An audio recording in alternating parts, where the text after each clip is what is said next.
नव्या बहुत लकी है यार तू। तेरी शादी तय हो गई श्रीधर सर के साथ। वाह नव्या। नव्या की दोस्त काया उससे बोली। नव्या, हाँ यार मैं बहुत खुश हूँ। मुझे तो यकीन ही नहीं होता कि श्रीधर के मम्मी पापा मान गए हैं हमारी शादी के लिए। काया, अरे मानेंगे क्यों नहीं, इतनी प्यारी बहू जो मिल रही है, और श्रीधर सर भी तो तुझसे बहुत प्यार करते हैं। नव्या, हाँ यार, अगर उस दिन मैं तेरे घर पूजा में ना आई होती तो श्रीधर किसी और के होते। इतना कहते हुए दोनों हंस देती हैं। काया जिस कंपनी में जॉब करती थी, श्रीधर सहाय उस कंपनी का मैनेजर था। एक साल पहले नव्या और श्रीधर की दोस्ती और प्यार की कहानी काया के घर से शुरू हुई थी। नव्या एक मिडिल क्लास फैमिली से बिलोंग करती थी, इसलिए पहले तो उसे यकीन ही नहीं हुआ श्रीधर उससे इतना प्यार करता है। पर जब यकीन हुआ तो उसे श्रीधर की फैमिली का शादी के लिए ना मानना, इस बात के लिए डर सताने लगा। पर श्रीधर ने अपने मम्मी पापा को शादी के लिए मना लिया, और आज नव्या के मम्मी पापा और श्रीधर के मम्मी पापा ने मिलकर दोनों की शादी तय कर दी, जो कि आज से 2 महीने बाद थी। नव्या और काया बात ही कर रहे होते हैं कि तभी नव्या के फ़ोन पर श्रीधर का कॉल आता है। श्रीधर, क्या कर रही हो जान? नव्या, कुछ नहीं, बस मैं और काया हमारी शादी के बारे में ही बात कर रहे थे। तुम क्या कर रहे हो? श्रीधर, कुछ नहीं, बस तुम्हें याद कर रहा था। अच्छा, आज शाम को रेडी रहना, हम बाहर डिनर पर जा रहे हैं शादी तय होने की खुशी में। और मैंने मेरे सास ससुर से भी परमिशन ले लिया है, तो बस तुम तैयार रहना। मैं ठीक 8 बजे तुम्हें लेने आ जाऊंगा, ठीक है? नव्या, ओके डियर, मैं रेडी रहूँगी। Shridhar, bye, love you. क्या कह रहे थे श्रीधर सर? काया ने नव्या से पूछा। आज शाम हम दोनों डिनर पर जा रहे हैं, शादी तय हो गई इसलिए सेलिब्रेट करने। मैं श्रीधर से बहुत प्यार करती हूँ। काया, बस अब ज़िंदगी ऐसे ही खुशी से चलती रहे। शाम ठीक 8 बजे श्रीधर नव्या को उसके घर से पिकअप कर लेता है। श्रीधर, साड़ी में तो बहुत खूबसूरत लग रही है मेरी जान। यह सुनते ही नव्या शर्मा जाती है।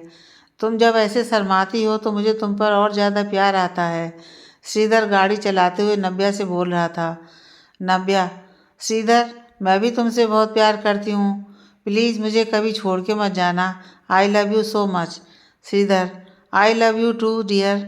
श्रीधर और नव्या थोड़ी देर बाद एक रेस्टोरेंट पहुँचते हैं। श्रीधर एक खूबसूरत सा केक मंगवाता है। दोनों उसे साथ में काट कर सेलिब्रेट करते हैं। श्रीधर नव्या का मनपसंद खाना मंगवाता है और उसे अपने हाथ से पहला बाइट खिलाता है। थोड़ी देर में दोनों वापस रिटर्न होने के लिए गाड़ी के पास आते हैं, जो कि पार्किंग एरिया में पार्क थी। श्रीधर, आज मैं बहुत खुश हूँ नव्या, हमारी शादी है 2 महीने बाद। इतना कहकर श्रीधर नव्या के गले लग जाता है। नव्या भी मुस्कुराते हुए उसके गले लग जाती है। फिर श्रीधर उसके होंठों पर अपनी उंगली फेरता है, और जैसे उसे किस करने जाता है, नव्या उसे रोक देती है। श्रीधर, क्या हुआ? अब तो हमारी शादी होने वाली है, और अगर तुम शर्मा रही हो तो यहाँ अभी कोई नहीं है। नव्या, प्लीज़ श्रीधर, मैंने पहले भी कहा है कि ये सब शादी के बाद में, अभी ये सब नहीं करना चाहती। श्रीधर, मैं सिर्फ किसके लिए बोल रहा हूँ नव्या, इतना तो हो ही सकता है। 2 महीने बाद हमारी शादी है, अब तो भरोसा करो मुझ पर। तुम प्यार नहीं करती क्या मुझसे? नव्या, मैं बहुत प्यार करती हूँ तुमसे, बस इस चीज़ के लिए अभी तैयार नहीं हूँ। Okay fine. इतना कहकर श्रीधर जाकर गाड़ी में बैठ जाता है। नव्या भी बैठ जाती है, पर श्रीधर गुस्से में होता है। वो नव्या की किसी भी बात का जवाब नहीं देता। थोड़ी देर में श्रीधर की गाड़ी नव्या के घर के बाहर होती है। नव्या जैसे ही गाड़ी से उतरती है, श्रीधर वहाँ से बिना कुछ कहे चला जाता है। नव्या को इस बात का बहुत बुरा लगता है। उसकी आंखों में आंसू आ जाते हैं, पर वो खुद को संभालते हुए घर का दरवाज़ा खटखटाती है। दरवाज़ा उसके मम्मी मालती दीवान खोलती हैं। मालती, अरे आ गई तू, और तू अकेली क्यों है? हमारे होने वाले जमाई कहाँ हैं? मालती मुस्कुराते हुए नव्या से पूछती है। वो मम्मी, उनके एक दोस्त का फ़ोन आ गया था, कुछ ज़रूरी काम था इसलिए उन्हें जाना पड़ा। नव्या ने अपने आप को संभालते हुए बोला। मालती, अच्छा कोई बात नहीं, तू बता तेरा डिनर कैसा रहा? नव्या, बहुत अच्छा रहा मम्मी।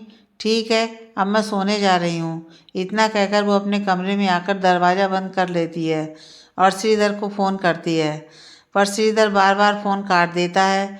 नव्या फिर एक बार फ़ोन ट्राई करती है तो फ़ोन स्विच ऑफ होता है। नव्या को अब बहुत बुरा लग रहा था। वो तकिए में मुंह छिपाकर रो रही थी कि कहीं उसकी मम्मी उसके रोने की आवाज़ ना सुन लें। यूं ही रोते रोते नव्या को नींद आ जाती है। अगले दिन सुबह जब नव्या जागती है तो सबसे पहले अपना फ़ोन चेक करती है।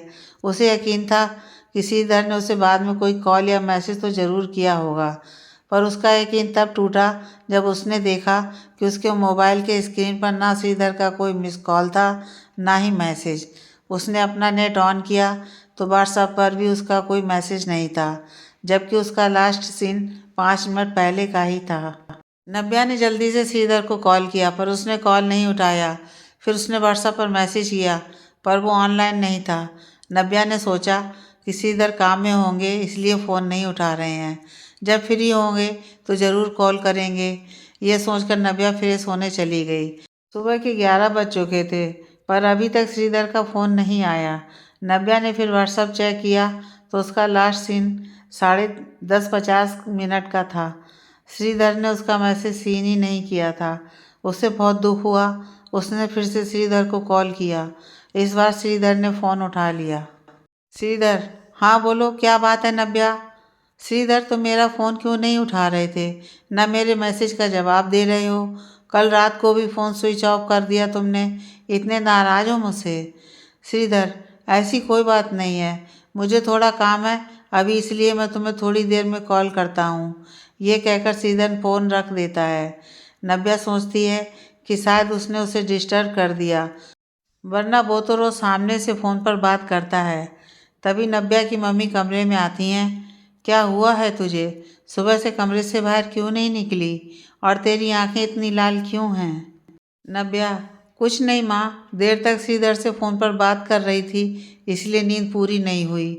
वंदना, अरे अब तो शादी होने वाली है, अब थोड़ा तबीयत का भी ध्यान रखो और चलो नाश्ता कर लो। नव्या, हाँ माँ, आप चलो, मैं आती हूँ। नव्या ने जैसे तैसे अपना नाश्ता ख़त्म किया पर उसे इंतज़ार तो सिर्फ श्रीधर के फ़ोन का था। दोपहर के 2 बज चुके थे पर अभी तक श्रीधर का फ़ोन नहीं आया था। नव्या ने सोचा अभी तो लंच ब्रेक होगा तो श्रीधर फ्री होंगे, तो उसने फिर श्रीधर को फ़ोन किया। श्रीधर, मैंने कहा ना मैं काम में हूँ, क्यों बार बार फ़ोन कर रही हो? नव्या, मैंने तो बस ये पूछने के लिए फ़ोन किया था कि तुमने खाना खा लिया या नहीं, अभी तो लंच ब्रेक होगा ना। श्रीधर, हाँ मैंने खा लिया है और मैं फ्री होकर तुम्हें सामने से कॉल करूँगा, तब तक फ़ोन मत करना। और श्रीधर ने ये कहकर फ़ोन काट दिया। नव्या सोच में डूबी थी कि आज श्रीधर ने उससे एक बार भी फ़ोन करके नहीं पूछा कि वो क्या कर रही है, उसने खाना खाया या नहीं, आखिर वो इतना नाराज़ कैसे हो सकता है। इसी तरह एक हफ्ता बीत गया, श्रीधर का सामने से फ़ोन आता ही नहीं है और जब नव्या फ़ोन करती है तो ना के बराबर ही बात होती है और बस ये कह देता है कि मैं सामने से फ़ोन करूँगा। नव्या अपना फ़ोन बार बार साइलेंट कर देती ताकि जब वो थोड़ी देर बाद फ़ोन देखे तो उसमें श्रीधर का कोई कॉल या मैसेज हो। बार बार नेट ऑन ऑफ करती है पर कोई फ़ायदा नहीं। उसे ना ही श्रीधर का कोई मिस कॉल दिखता है और ना ही कोई मैसेज। एक दिन उसने गुस्से में श्रीधर को कॉल किया। श्रीधर, हाँ बोलो, क्या हुआ, क्या बात है? नव्या, क्या हो गया है श्रीधर? क्या तुमने मुझसे कभी प्यार नहीं किया? एक किसकी वजह से तुम मेरे साथ ऐसा कर रहे हो? ना सामने से कोई फ़ोन करते हो ना कोई मैसेज, बात क्या है? श्रीधर, मैंने तुम्हें कहा तो सही कि मैं काम में रहता हूँ, फ्री नहीं बैठा हूँ कि तुमसे बात ही करता रहूँ। नव्या, अच्छा ठीक है, तो अपने काम में ही रहो, मुझे नहीं करनी तुमसे शादी। नव्या ने सोचा कि वो ऐसे बोलेगी तो श्रीधर उसे मनाएगा, पर श्रीधर ओके बाय, और वो फ़ोन काट देता है। नव्या की आंखें अब पानी से भर चुकी थीं।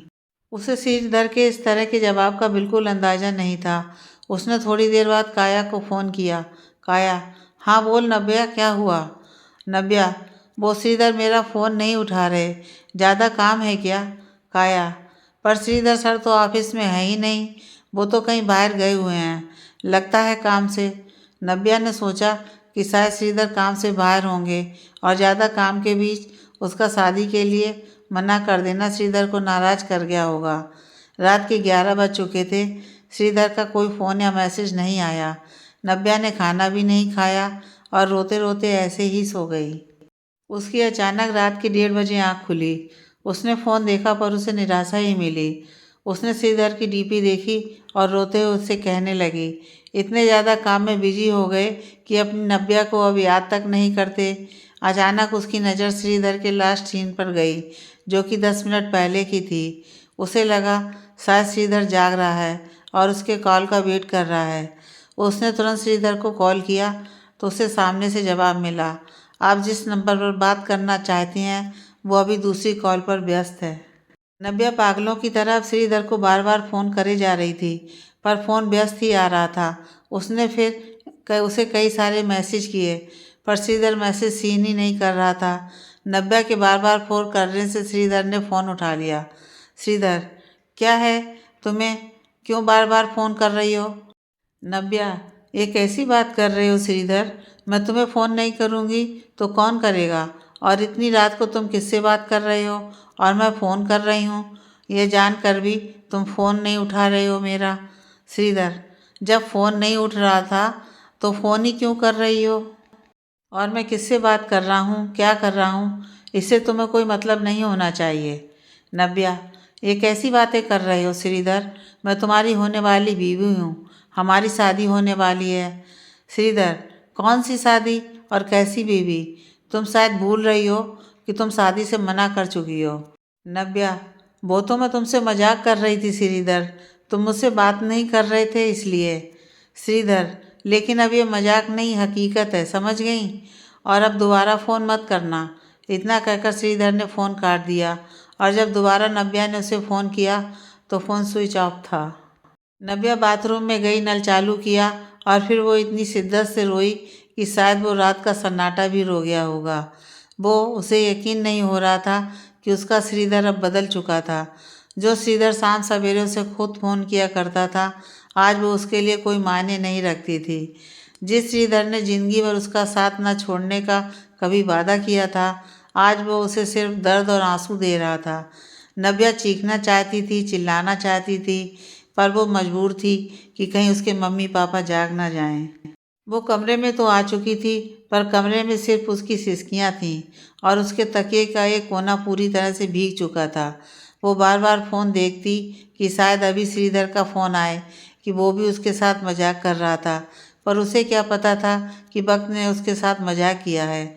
अगले दिन सुबह जब जागी तो उसका सर बुरी तरह दुख रहा था। रो रो के आंखें सूज गई थीं और उसे सर्दी हो गई थी, पर फिर भी रात की बात याद करके उसकी आंखों में फिर आंसू आ गए।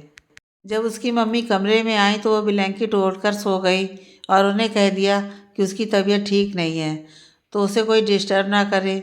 जैसे ही नव्या की मम्मी बाहर गई, वैसे ही नव्या ब्लैंकेट के अंदर से सिसकने लगी।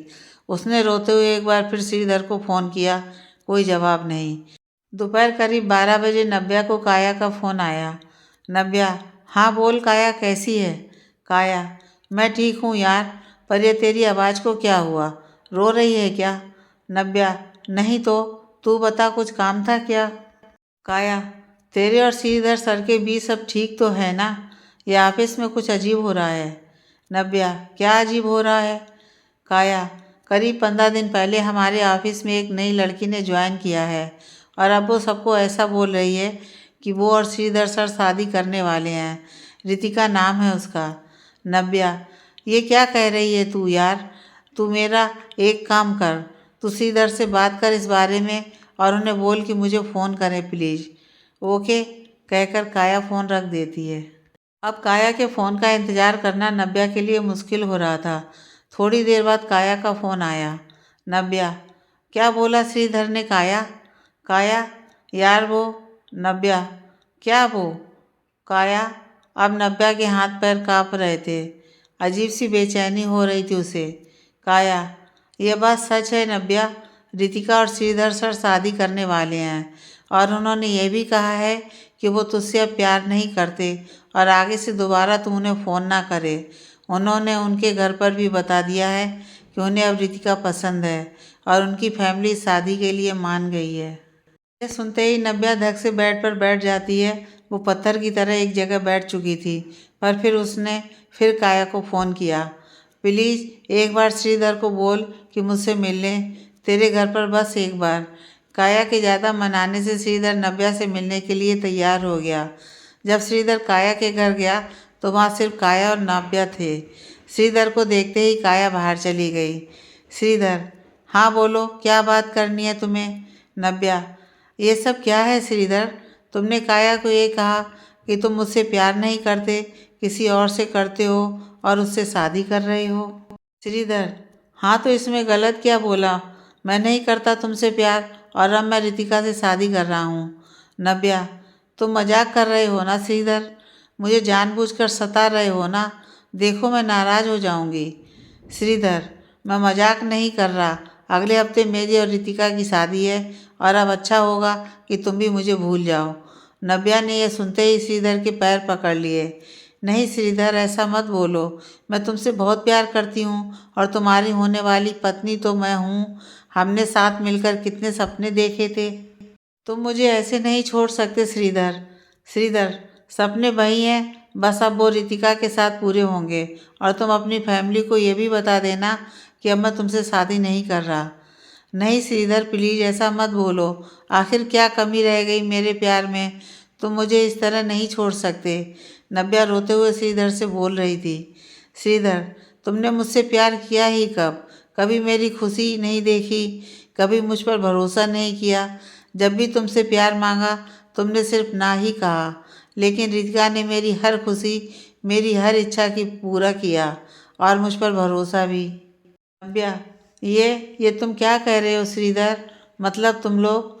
श्रीधर, हाँ, मेरा और रितिका का रिश्ता बहुत आगे बढ़ चुका है। नव्या, नहीं नहीं, बोल दो कि ये सब झूठ है। श्रीधर, मैं मर जाऊंगी। श्रीधर, ऐसा मत बोलो। श्रीधर, यही सच है नव्या। अच्छा होगा कि तुम भी अब अपनी ज़िंदगी में आगे बढ़ जाओ और मुझे भूल जाओ। और हाँ, अब दोबारा मुझे कभी कोई कॉल या मैसेज मत करना। रितिका को पसंद नहीं है। Good bye. नहीं नहीं श्रीधर, मुझे ऐसे छोड़कर मत जाओ। मैं तुमसे बहुत प्यार करती हूँ। मैं तुम्हारे बिना कैसे जीऊँगी? सुनो श्रीधर। पर श्रीधर कुछ नहीं सुनता और वहाँ से चला जाता है। नव्या पागलों की तरह ज़मीन पर फर्श पर लेटकर इधर उधर हो रही थी, चीख रही थी, रो रही थी। तुम मेरे साथ ऐसा नहीं कर सकते श्रीधर। प्लीज़ मुझे छोड़कर मत जाओ। तभी वो देखती है कि सामने श्रीधर खड़ा है। उसे देखकर नव्या उठकर बैठ जाती है और श्रीधर भी बैठ जाता है। श्रीधर, बहुत प्यार करती हो ना मुझसे तुम नव्या? सॉरी, मैंने बहुत सताया। नव्या उसके गले लगते हुए। नव्या रोते हुए, हाँ श्रीधर, मैं तुमसे बहुत प्यार करती हूँ। तुमने सच में मुझे बहुत सताया है। प्लीज़ अब मुझे छोड़कर मत जाना, कभी मत जाना। नव्या, नव्या उठ, क्या कर रही है तू? काया की आवाज़ सुनकर नव्या काया की तरफ देखते हुए, देखना काया, श्रीधर मेरे पास वापस आ गए। देख तू, वो मुझसे कितना प्यार करते हैं। मुझे सिर्फ सता रहे थे। काया, होश में आ नव्या, यहाँ कोई नहीं है। नव्या, अरे पागल, देख ना श्रीधर मेरी बाहों में है। यह कहकर वो जैसे नीचे देखती है तो वो अपना खुद का हाथ ही खुद से लपेटे हुए है। वहाँ श्रीधर नहीं था। अभी तो यहीं थे श्रीधर, मुझे सॉरी कह रहे थे। नव्या रोते हुए बोली। काया, नहीं नव्या, श्रीधर सर तो कब के जा चुके हैं। नहीं, तू झूठ बोल रही है। श्रीधर थे यहाँ। इतना कहकर नव्या बाहर की तरफ दौड़ी, पर बाहर श्रीधर की कार नहीं थी। वो सिर्फ नव्या का वहम था। श्रीधर सच में जा चुका था। नव्या वहीं बाहर दरवाजे के पास बैठ गई। काया को उसे इस तरह देखकर बहुत तकलीफ हुई। वो उसके पास गई और उसके सर पर हाथ फेरने लगी और कहा, भूल जा श्रीधर को नव्या, वो तेरे लायक नहीं है। ये सुनते ही नव्या काया के गले लगकर बिलक पड़ी। नव्या, कैसे भूल जाऊं काया, मेरा प्यार है वो, मेरा पहला प्यार। उसके साथ बिताए हुए पल वो कैसे भूल जाऊं। एक वक्त था जब वो मेरे चेहरे पर सिर्फ मुस्कान चाहता था और आज मुझे आंसुओं का सैलाब देकर चला गया। मैं उसके बिना नहीं जी सकती काया, मैं मर जाऊंगी। मैं उसे किसी और के साथ नहीं देख पाऊंगी। वो 15 दिन में हमारे 1 साल का प्यार कैसे भूल सकता है। काया, वो ज़रूर मुझसे मजाक कर रहा है। वो मुझसे प्यार करता है, मैं जानती हूँ। वो मेरी जगह किसी और को नहीं दे सकता। तू एक बार बात करना काया। काया, पागलपन मत कर नव्या, वो तो वेडिंग कार्ड तक छपवा चुके हैं और कल ऑफिस में भी देंगे सबको। रितिका सबको कह रही थी कि वो तुझसे अब प्यार नहीं करता, भूल जा उसे, तेरी लाइफ में उससे भी अच्छा लड़का आएगा, तू देखना। नव्या, ऐसा मत बोल काया, मैं उसके सिवा किसी और से प्यार नहीं कर पाऊंगी। और वो फिर रो पड़ती है। थोड़ी देर बाद काया नव्या को लेकर नव्या के घर पहुंचती है। नव्या की माँ वंदना उसकी ये हालत देखकर काया से पूछती हैं, ये सब क्या है, ये रो क्यों रही है। काया नव्या की माँ को सारी बातें बताती है। यह सुनकर वंदना की आंखों में भी आंसू आ जाते हैं। वो नव्या को गले से लगा लेती है। मेरी बच्ची की खुशी को पता नहीं किसकी नज़र लग गई। चुप हो जा बेटा। जब नव्या के पापा महेंद्र जी ये बात पता चलती है तो वो गुस्से में आ जाते हैं और श्रीधर को फ़ोन करते हैं। वंदना, क्या कहा श्रीधर ने? महेंद्र कह रहा है कि मैंने तो कब का नव्या से मना कर दिया है, 6 दिन बाद तो किसी और लड़की से शादी कर रहा है और कहा है कि दोबारा हमसे कोई फ़ोन ना करे। मैं अभी उसके घर जाता हूँ। उसकी हिम्मत कैसे हुई मेरी बच्ची का दिल दुखाने की।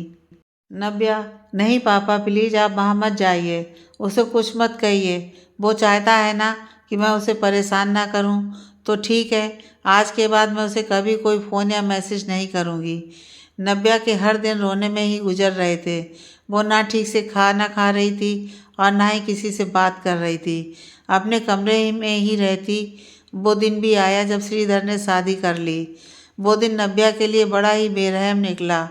वो हर एक पल सोच रही थी कि श्रीधर अभी क्या कर रहा होगा। वंदना और महेंद्र उसको जब भी समझाते वो बस रोने लगती। वो उसे इस तरह देख टूट चुके थे। नव्या ने श्रीधर की डीपी देखी तो उसमें श्रीधर और रितिका का फोटो था, जिसमें वो रितिका के गाल पर किस कर रहा था। नव्या को फोटो अपने घाव पर नमक की तरह लग रहा था, पर उससे ना रहा गया तो उसने श्रीधर को मैसेज कर दिया, तुम तो अब बहुत खुश होगे ना श्रीधर। मैसेज थोड़ी देर बाद सीन हुआ, पर थोड़ी देर बाद ना उसे श्रीधर की डीपी दिख रही थी, ना स्टेटस, ना लास्ट सीन। वो समझ चुकी थी श्रीधर ने उसे ब्लॉक कर दिया है। अगले दिन उसे काया का फ़ोन आया तो उसने नव्या से कहा, श्रीधर को अब कोई मैसेज वगैरह मत करना। श्रीधर ने बहुत गुस्से में कहा है। तू उसे भूल जा नव्या, वो अब अपनी लाइफ में आगे बढ़ चुका है, तू भी मूव ऑन कर ले। उस दिन के बाद नव्या ने अपने आप को घर के कामों में व्यस्त कर लिया। अब उसकी ज़िंदगी में ना कोई खुशी थी और ना ही कोई गम। वो अब पत्थर बन चुकी थी, ना रोती थी ना हंसती थी, खाना भी ना के बराबर खाती थी। उसका प्यार पर से विश्वास उठ चुका था।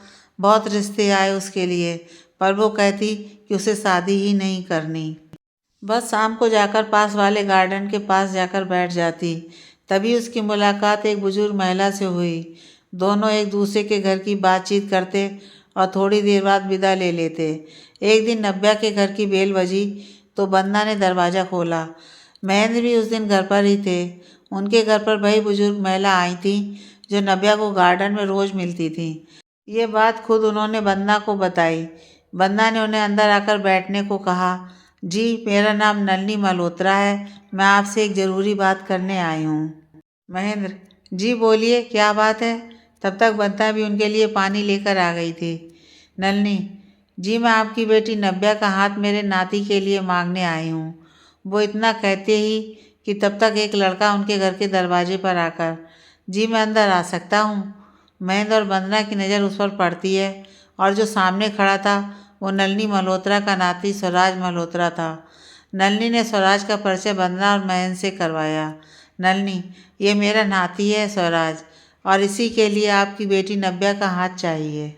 नव्या से मैं रोज़ गार्डन में मिलती थी, बहुत ही सुंदर और अच्छी लड़की है। उसने मुझे एक दिन आपके घर का पता बताया था। मुझे वो पसंद थी, इसलिए मैंने स्वराज से भी बात की और वो भी इस शादी के लिए मान गया, तो आज मैं उसे यहाँ लेकर आई हूँ। वंदना और महेंद्र ने एक नज़र स्वराज पर डाली। करीबन उसकी हाइट 5 फुट 9 इंच, गोरा रंग, आकर्षक चेहरा, चेहरे पर शानदार मूछ, गठीला बदन, सब तरीके से नव्या के लिए वो सही था। महेंद्र, बेटा तुम्हारी उम्र कितनी है और क्या करते हो? स्वराज, जी मेरी उम्र 28 साल है और मैं एक प्राइवेट कंपनी में जॉब करता हूँ। 3 लाख का पैकेज है मंथली का। महेंद्र, स्वराज की मम्मी पापा नहीं आए? नलिनी जी, ये बचपन से ही मेरे पास रहता है। इसके मम्मी पापा गांव में रहते हैं, वहीं का काम संभालते हैं। उन्होंने इसकी शादी की जिम्मेदारी मुझे सौंपी है। महेंद्र और वंदना जी को स्वराज बहुत पसंद आया। नव्या भी 24 साल की थी, इसलिए जोड़ी बराबर थी। स्वराज का नेचर बिल्कुल शांत था, बोलने का व्यवहार भी अच्छा था। सिर्फ दिक्कत यह थी कि नव्या शादी के लिए मानेगी या नहीं। ऐसे भी उसके लिए कोई भी रिश्ता आता तो वो मना ही कर देती, पर इस बार वंदना और महेंद्र ने ठान ली थी कि नव्या को श्रीधर की यादों से बाहर लाना ही पड़ेगा, और उन्हें सामने खानदान भी अच्छा लगा। नलिनी, नव्या कहीं दिखाई नहीं दे रही? नलिनी ने वंदना की तरफ देखते हुए पूछा। जी, वो मार्केट गई है कुछ सामान लेने। तो आपको स्वराज कैसा लगा? महेंद्र जी, नलिनी ने पूछा। महेंद्र, हमें तो स्वराज बहुत पसंद आए, पर अब यह हमारी बेटी पर निर्भर करता है कि वो क्या कहती है। नलिनी जी, बिल्कुल। तभी नव्या बाहर से आती है। वो नलिनी जी को देखकर खुश होती है और जाकर उनसे मिलती है, लेकिन उनकी आंखों में सवाल था जो नलिनी ने पढ़ लिया था। नलिनी, बेटा तुम मुझे बहुत पसंद हो। मैं तुम्हें अपने घर की बहू बनाना चाहती हूँ और अपने नाती स्वराज की पत्नी। हमने तुम्हारे माँ बाप को स्वराज के बारे में सब कुछ बता दिया है और अब फैसला तुम्हारे हाथ में है। तुम्हारा जो भी जवाब होगा हम उसे स्वीकार कर लेंगे। नव्या तो शादी करना ही नहीं चाहती थी। उसने स्वराज की तरफ एक नज़र भी नहीं डाली।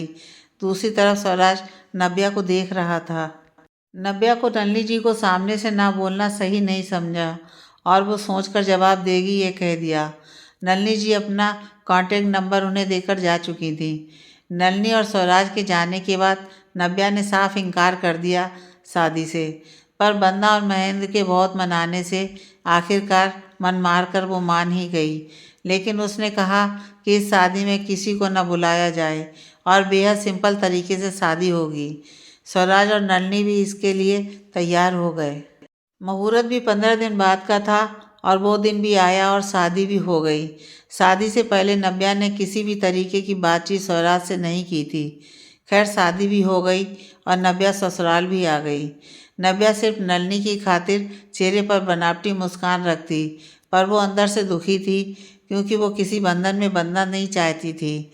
वो श्रीधर के धोखे को भूल नहीं पाई थी, या फिर शायद श्रीधर को।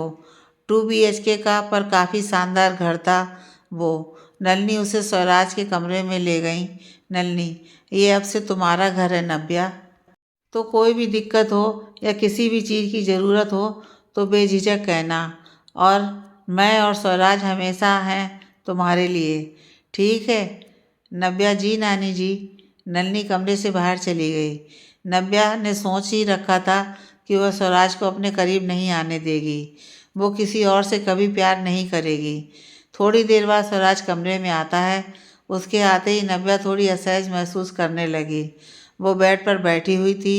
स्वराज जैसे ही उसके पास गया, वो उठकर दूसरी तरफ चली गई। स्वराज कुछ नहीं कहता और कपड़े चेंज कर लेता है और बेड के दूसरे छोर पर जाकर सो जाता है। यह देखकर नव्या राहत की सांस लेती है। स्वराज के सो जाने के बाद वो कपड़े चेंज करके नीचे बिस्तर करके सो जाती है। अगले दिन सुबह जब स्वराज जागता है तो नव्या नीचे सो रही होती है। वो कुछ नहीं कहता है और नहाने चला जाता है। दूसरी तरफ नव्या की आंख भी खुल जाती है। वो देखती है कि सुबह के 8 बज रहे थे। वो डर जाती है कि उसे लेट हो गया। नलिनी जी उसके बारे में क्या सोचती होंगी। वो जल्दी से अपने कपड़े निकालकर बाथरूम की तरफ जा रही होती है कि स्वराज बाहर निकलता है। उसने टापन लपेटा हुआ था। नव्या ये देखकर जल्दी से बाथरूम में भाग जाती है। जब वो रेडी होकर बाहर आती है तो नलिनी और स्वराज नाश्ते के टेबल पर बैठा होता है और नलिनी के हाथ में पूजा की थाली होती है। नव्या जाकर नलिनी जी के पैर छूती है। नलिनी, खुश रह मेरी बच्ची, और मेरे स्वराज को भी खुश रख, और मुझे कुछ नहीं चाहिए। नव्या, सॉरी नानी जी, मुझे आज देर हो गई, पर कल से ऐसी गलती नहीं होगी। नलिनी, कोई बात नहीं मेरी बच्ची, मैंने नाश्ता बना दिया है, तू सिर्फ स्वराज को सर्व कर दे। देखना, ऑफिस से छुट्टी लेने की जगह आज ऑफिस जा रहा है, यह भी कोई बात हुई? नव्या एक नज़र स्वराज पर डालती है, जो कि उसे ही देख रहा होता है। नलिनी मंदिर चली जाती है। नव्या किचन से नाश्ता लाकर स्वराज को सर्व करती है और कमरे की तरफ जाने लगती है। तो स्वराज, आप भी नाश्ता कर लीजिए। नव्या, मुझे भूख नहीं है। तो फिर जाने लगती है। तो स्वराज उसका हाथ पकड़ लेता है, जिससे नव्या घबरा जाती है। स्वराज उठता है और नव्या का हाथ पकड़कर उसे चेयर पर बिठा देता है और एक निवाला उसकी तरफ करते हुए कहता है, मुझे अकेले खाने की आदत नहीं है। स्वराज अभी भी निवाला उसकी तरफ किए हुए था, पर नव्या ने दूसरी तरफ मुंह घुमा लिया। स्वराज, अन्न का अपमान नहीं करते। नव्या, और फिर भी अगर आपको बात नहीं माननी है तो मैं ज़बरदस्ती भी खिला सकता हूँ। स्वराज के इस तरह कहने से नव्या चौंक गई। नव्या, मैंने कहा ना आपको मुझे भूख नहीं है। स्वराज, और मैंने कहा कि मुझे अकेले खाने की आदत नहीं है। मैंने देखा है माँ अपने बच्चों को ज़बरदस्ती खाना कैसे खिलाती हैं। मुझे भी आता है। पास के घर में एक छोटा बच्चा है। जब वो नहीं खाता है तो उसकी मम्मी उसे यहीं लेकर आती हैं। अगर आप चाहें तो आपको भी। नव्या यह सुनकर एक प्लेट में नाश्ता लेकर खाने लगती है। यह देखकर स्वराज मुस्कुरा देता है और उसके हाथ में जो निवाला था वो खुद खा लेता है। मुझे अकेले खाना बिल्कुल पसंद नहीं। पहले नानी के साथ खाता था, अब आप आ गई हैं तो नानी कहीं भी जा सकती हैं। अब आपको मुझे कंपनी देनी पड़ेगी। नव्या कुछ नहीं कहती है, पर वो थोड़ी नाराज़ लगती है स्वराज को। स्वराज, नव्या, नानी, मुझे और इस घर को अब आपको ही संभालना है, तो पहले आप अपना ध्यान करो, टाइम से खाओ पियो, खुश रहो। ठीक है, मैं चलता हूँ, शाम को 8 बजे तक आ जाऊँगा। बाय। इतना कहकर स्वराज अपना बैग लेकर घर से बाहर निकल गया। स्वराज के इस तरह के बर्ताव से नव्या नाराज़ भी थी और डर भी रही थी कि अगर वो खाने के मामले में ज़बरदस्ती कर सकता है तो कहीं रात को। नहीं नहीं, मैं स्वराज को ऐसा कुछ नहीं करने दूंगी। उन्हें अपने करीब कभी नहीं आने दूंगी। नव्या मनी मन सोच रही थी कि तभी एक 30-32 साल की औरत अंदर आई। नव्या, जी आप कौन? मेम साहब, मैं कांता हूँ, घर का सारा काम मैं ही संभालती हूँ। तभी नलनी जी भी आ जाती हैं। नलनी, आ गई कांता, आज फिर लेट हो गई ना। कांता, माफ़ कर दीजिए नानी जी, आज मेरा छोटू बहुत रो रहा था, इसलिए देर हो गई। ये स्वराज साहब की पत्नी है ना? नलनी, हाँ ये स्वराज की पत्नी है। कैसी है? बहुत ही सुंदर है, कांता नव्या की तरफ देखते हुए कहती है। नव्या उसे देखकर थोड़ा मुस्कुरा देती है। नलनी, नव्या ये कांता है, हमारे घर के सारे काम काज ये संभालती है, सिर्फ किचन को छोड़कर। स्वराज को मेरे हाथ का ही खाना पसंद है, पर अब तुम आ गई हो तो किचन का काम अब से तुम्हारा। ठीक है ना नव्या? हाँ नानी जी, बिल्कुल आप चिंता मत करिए। दोपहर का लंच करके नलनी अपने कमरे में आराम करने चली जाती हैं और नव्या अपने कमरे में आ जाती है। तभी उसे काया का फ़ोन आता है। नव्या, याद आ गई आज दोस्त की? कैसी है तू? काया, मैं बिल्कुल ठीक हूँ, तू कैसी है? नव्या, हाँ बस जिंदा हूँ। काया, क्यों ऐसे पागलों जैसी बातें कर रही है? तेरी कल ही शादी हुई है, खुश रहे ना यार नव्या। नव्या, नहीं रह सकती यार मैं खुश, नहीं करनी थी मुझे शादी, मम्मी पापा ने मजबूर कर दिया मुझे, नहीं दे सकती मैं श्रीधर की जगह किसी और को। काया, तू पागल है क्या नव्या? उसने तुझे धोखा दिया है और तू अभी तक उससे प्यार करती है। नव्या, हाँ मुझे पता है कि श्रीधर ने मुझे धोखा दिया है, पर मैं तो उससे प्यार करती हूँ ना। मैं कैसे किसी और को प्यार कर लूँ, कैसे किसी और को अपने करीब आने दूँ? ये मुझसे नहीं होगा काया। काया, ये किसको किसको क्या कर रही है? नव्या, स्वराज अब तेरे पति हैं, तुझे उन्हें अपनाना ही पड़ेगा। कभी नहीं। इतना कहकर वो फ़ोन काट देती है और श्रीधर को याद करके रोने लगती है कि आखिर उसने उसे क्यों छोड़ दिया। शाम को नलिनी नव्या को भिंडी की सब्जी बनाने को कहती हैं, क्योंकि स्वराज को बहुत पसंद था। नव्या को स्वराज की पसंद से कोई मतलब नहीं था, उसने सिर्फ नानी जी की बात मानते हुए खाना बनाया था। रात को 8 बजे तक स्वराज भी आ गया। स्वराज ने जब वो सब्जी खाई तो उसे बहुत पसंद आई। खास तेरे लिए नव्या ने सब्जी बनाई है स्वराज, नलिनी जी ने उसकी तरफ देखते हुए कहा। स्वराज, तब तो इसके लिए इन्हें इनाम मिलना चाहिए, जो इन्हें मैं खाना ख़त्म करने के बाद देता हूँ। स्वराज मुस्कुराते हुए देखता है, पर नव्या का चेहरा गंभीर होता है। खाना खाने के बाद स्वराज उसे एक सोने की चैन गिफ्ट करता है। नव्या को वो चैन लेने का बिल्कुल मन नहीं था, पर नलिनी जी की खातिर उसे लेना पड़ा। रात को कमरे में स्वराज कपड़े चेंज करके अपने लैपटॉप में कुछ काम कर रहा था। नव्या भी चेंज करके आ जाती है और आते ही नीचे बिस्तर लगाने लगती है। तो स्वराज, ये सब क्या है, कुछ बताएंगी आप मुझे? नव्या, वो मुझे थोड़ा वक्त चाहिए। स्वराज ये सुनकर उसके थोड़े करीब आ जाता है और कहता है, कितना वक्त? नव्या डर जाती है, थोड़ी पीछे हट जाती है। स्वराज, देखो नव्या, मैं जानता हूँ कि आप इस शादी से खुश नहीं हो, पर इसकी वजह नहीं जानता कि क्यों नहीं हो। पहले मुझे लगा कि शायद आप नर्वस होंगी, पर जितना अब मैं समझ रहा हूँ, मुझे नहीं लगता कि आप इस शादी से खुश हो। नव्या कुछ नहीं बोलती है और मुंह नीचे करके खड़ी रहती है। इसकी वजह जो भी हो, चाहे आपका पास्ट हो या मैं आपको पसंद नहीं, जो भी हो, पर अब एक बात क्लियर है कि आप मेरी पत्नी हैं और मैं आपका पति। तो ये रिश्ता अब ऐसे ही चलेगा। मैंने कभी किसी से प्यार नहीं किया। मेरी ज़िंदगी में आने वाली पहली और आखिरी लड़की आप ही हो। मैं बस नानी को और आपको खुश देखना चाहता हूँ, और मुझे पता है कि आपकी खुशी इसमें है कि मैं आपके करीब ना आऊँ। तो आप बिल्कुल चिंता मत करो।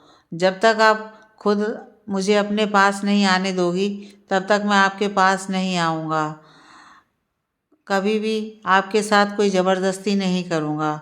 और अब आप ये मत सोचना कि मैं आपको ये कहूँगा कि हम दोस्त बन के रहेंगे। बिल्कुल भी नहीं, हम पति पत्नी बन के ही रहेंगे। मुझे सुबह टाइम से नाश्ता चाहिए, कपड़े प्रेस हो जाने चाहिए। मुझे अगर भूख लगी तो आधी रात को भी आपको उठा सकता हूँ। उसके लिए अभी से सॉरी। और अब मुझे अच्छा समझकर ये मत कह देना कि मैं किसी और से प्यार करती हूँ, तो मुझे डिवोर्स दे दो। तो सुनो, मैं इतना भी महान नहीं हूँ। नव्या बस ये सब सुने जा रही थी, पर उसे कुछ कहने की हिम्मत नहीं हुई। फिर स्वराज कमरे में रखे सोफे पर जाकर बैठा और कहने लगा, आप अब मेरी हो नव्या, अब आप पर सिर्फ मेरा हक है। और मैं ये बिल्कुल नहीं समझता कि आपके साथ फिजिकल होकर ही मैं आप पर अपना हक जता सकता हूँ। आपको खुश देखना भी मेरा हक है, तो चेहरे पर मुस्कान बनाए रखिए। और हाँ, आपके पति ने इतना बड़ा बेड तो लेकर रखा ही है कि हम दोनों एक एक छोर पर सो जाएंगे, तो भी बीच में बहुत सारी जगह बच जाएगी। तो अब से बेड पर ही सोइए। स्वराज फिर से लैपटॉप में काम करने लग जाता है, पर नव्या अभी भी ऐसे ही खड़ी थी। स्वराज, आप कहें तो मैं बिस्तर लेकर ऊपर रख देता हूँ। यह सुनकर नव्या हड़बड़ा के जल्दी से तकिया और चादर बेड पर रखकर सो जाती है। स्वराज यह देखकर मुस्कुरा देता है।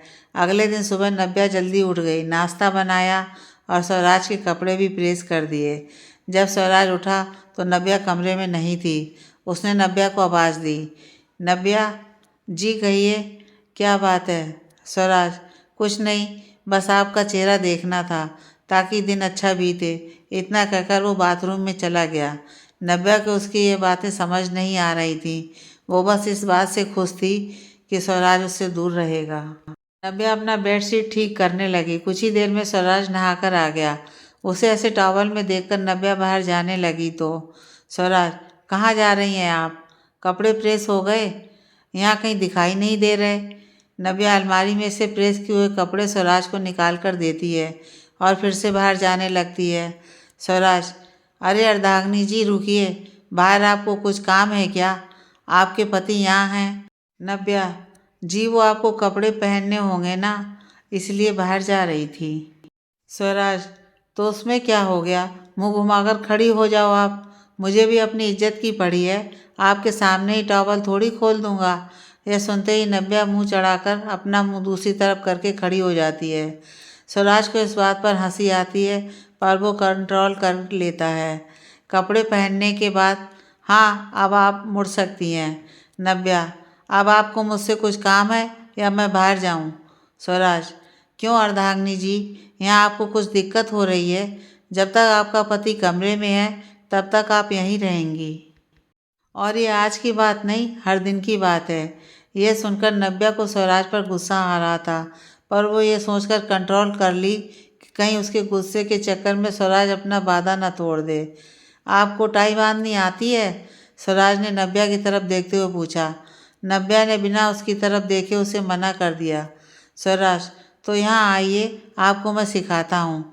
आज सीख लीजिए, क्योंकि अब से आप ही मेरी टाई बांधेंगी। शादी से पहले तो मैं खुद बांध लेता था, पर अब से ये काम आपका है। नव्या मन मार के उसके पास जाती है और उसका टाई बांधती है। आप तो बहुत जल्दी सीख गई, वेरी गुड, स्वराज मुस्कुरा के कहता है। पर नव्या सिर्फ गुस्से से देख रही थी, जिससे स्वराज की मुस्कान और बढ़ गई। मैंने कल जो आपको चैन दी थी वो कहाँ है? नव्या, मैंने अलमारी में रख दी है। स्वराज, वो मैंने आपको पहनने के लिए दी है, अलमारी में रखने के लिए नहीं। उसे बाहर निकाल लीजिए और पहनिए। नानी देखेंगी तो पूछेंगी। उन्हें मैं ये सब सवाल का मौका नहीं देना चाहता। स्वराज अपने बालों को सेट करता हुआ बोला। नव्या ने नलिनी जी के बारे में सोचा और वो चैन पहन लिया।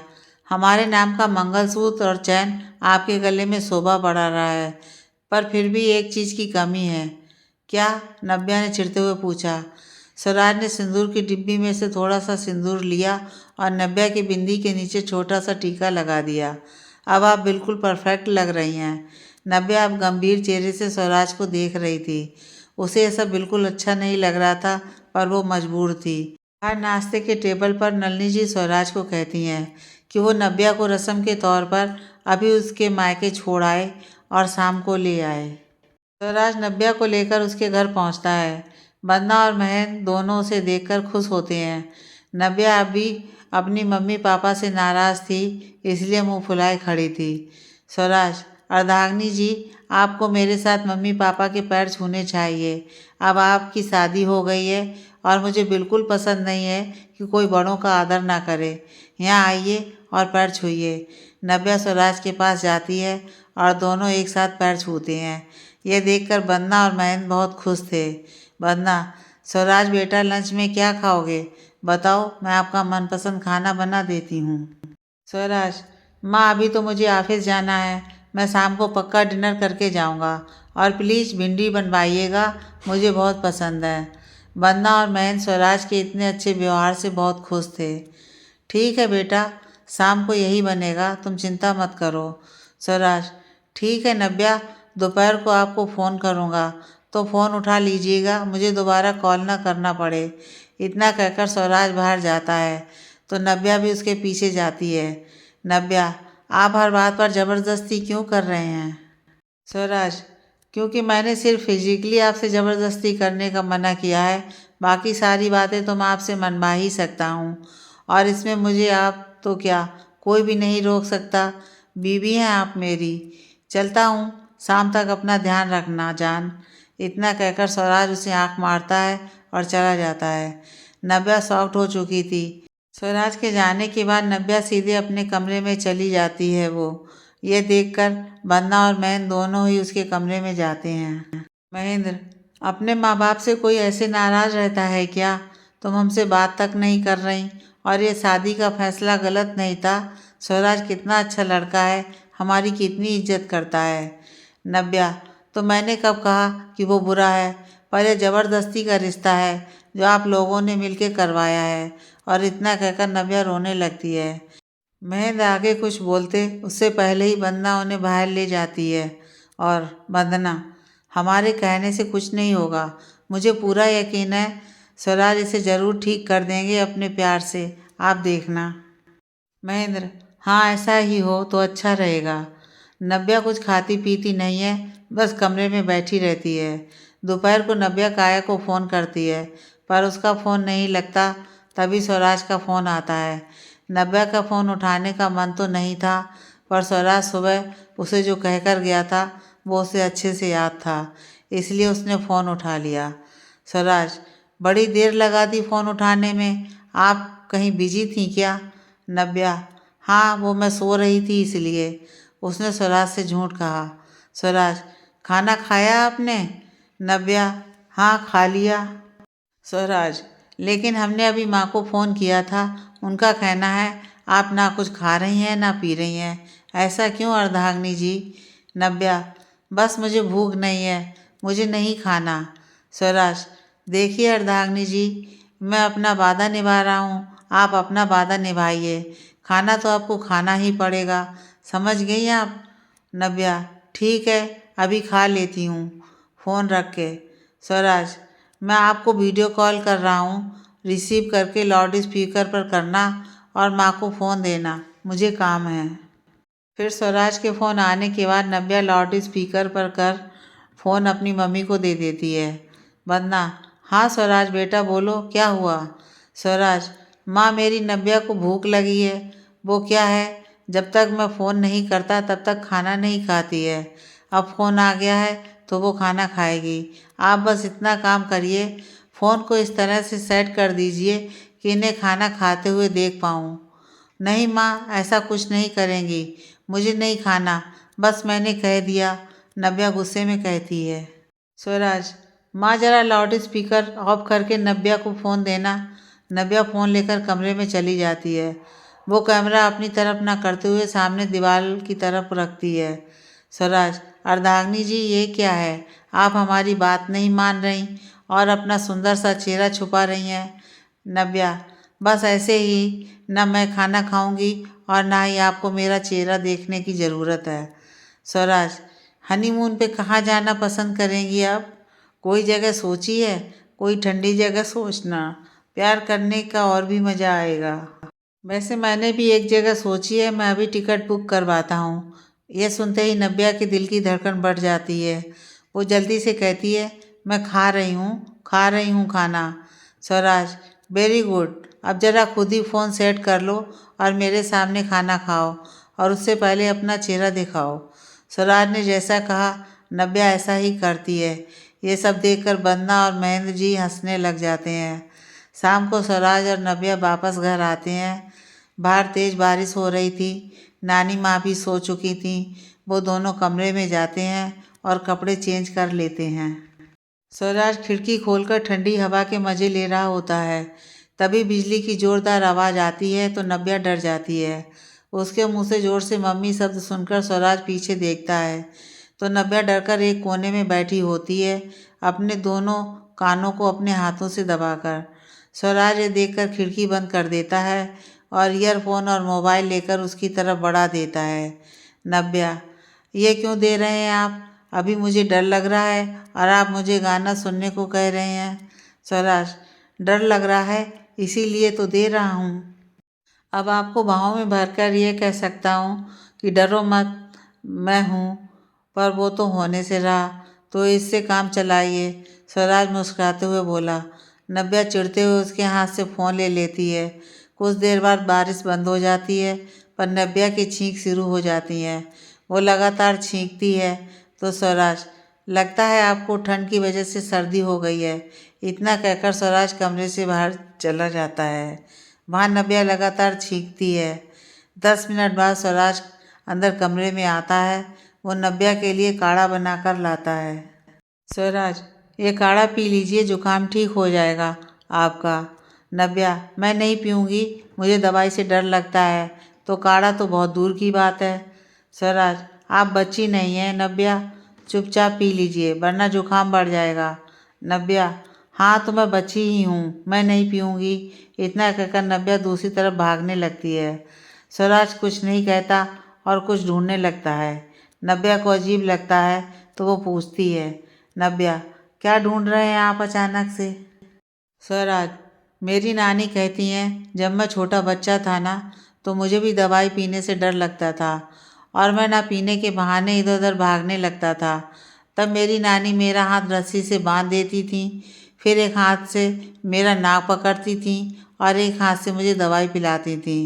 अब आप भी बच्ची हैं तो मैं आपके लिए भी रस्सी ढूंढ रहा हूँ। कहाँ गई, कहाँ गई? हाँ, मिल गई। इतना कहकर वो नव्या की तरफ देखता है जो गुस्से में काढ़ा पीते हुए उसे देख रही थी। स्वराज मुस्कुराते हुए, आखिर बच्ची बड़ी हो गई। प्लीज़ आगे की कहानी जानने के लिए देखिए नेक्स्ट पार्ट।